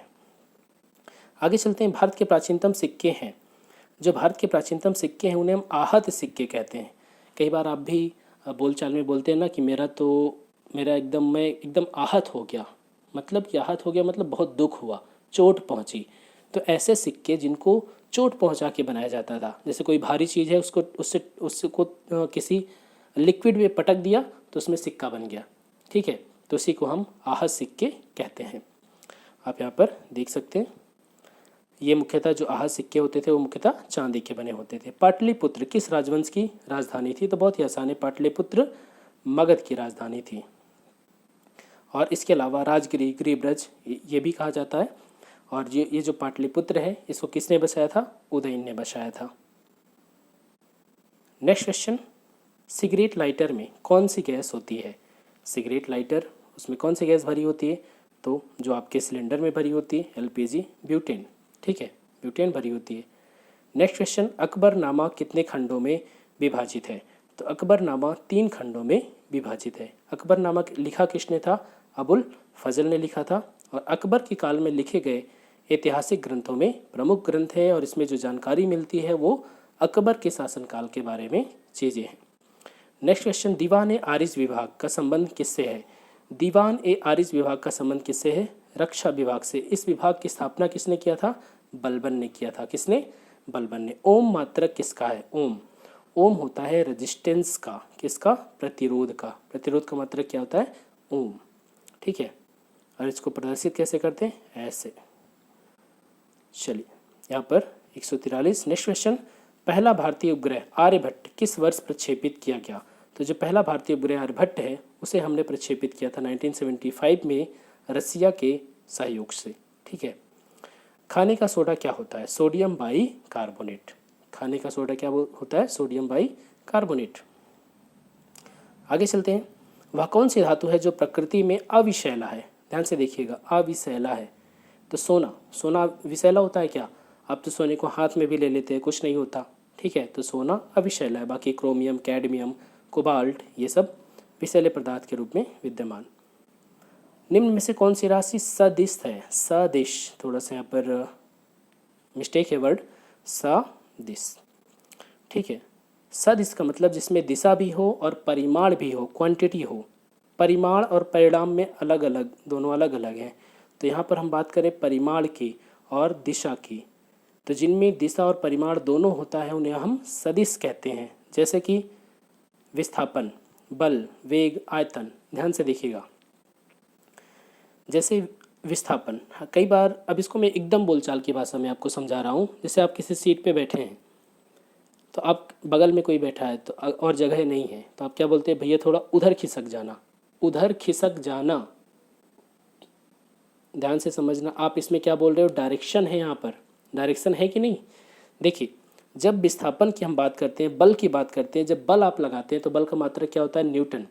जैसे आपने दरवाज़ा खोला तो आप बल किसी डायरेक्शन में लगा रहे हो। आपने फुटबॉल को मारा तो आपका जो बल लगा उसकी कोई मात्रा होगी, साथ ही कोई डायरेक्शन भी होगा। तो जहाँ पर जहाँ पर क्वांटिटी मतलब परिमाण और दिशा दोनों होता है उसे हम सदिश कहते हैं। लेकिन आयतन जो होता है, आयतन का मात्रक मीटर क्यूब, लीटर क्यूब जैसे भी माप लें। लेकिन यहाँ पर हम कोई दिशा, डायरेक्शन बताने की ज़रूरत नहीं है। इस बर्तन में 1 लीटर आता है पानी, तो यहाँ पर दिशा बताने की क्या ज़रूरत है? लेकिन वेग, ये सभी सदिश राशियाँ हैं। लेकिन चाल एक अदिश राशि है। हम कहें कि मेरी चाल 10 किलोमीटर प्रति घंटा है, लेकिन इसमें दिशा बताने की कोई ज़रूरत नहीं। लेकिन जब हम वेग बताएंगे कि मेरा जो वेग है वो 10 किलोमीटर प्रति घंटा दक्षिण दिशा में है, तो आपको डायरेक्शन भी बताना पड़ेगा और परिमाण भी बताना पड़ेगा वेग में। तो वेग क्या हो गई? एक सदिश राशि। ठीक है, तो आपको बताना है कौन सदिश नहीं है, मतलब अदिश है। तो आयतन एक अदिश राशि है। ठीक, चलिए आगे चलते हैं।